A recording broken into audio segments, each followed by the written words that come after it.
around the Department of Defense. This is your daily news brief. Building on strategy and countering threats. I'm Mark Weeks.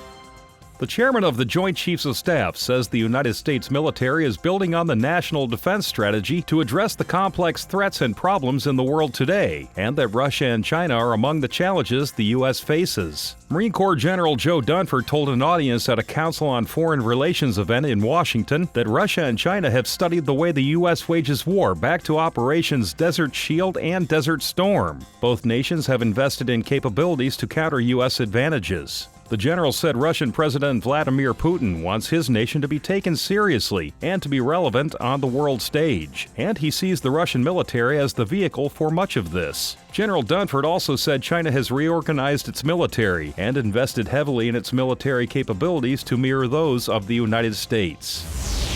Nearly 30 Navy ships and 120 aircraft are returning to Norfolk, Virginia, following the Coast Guard's assessment that the port is safe following Hurricane Dorian. The aircraft carrier USS Dwight D. Eisenhower will be the first ship to return to Naval Station Norfolk, followed by the other ships that were sent to sea last week to avoid the effects of the hurricane. Piers and airfields were thoroughly inspected before the decision was made to reopen the port.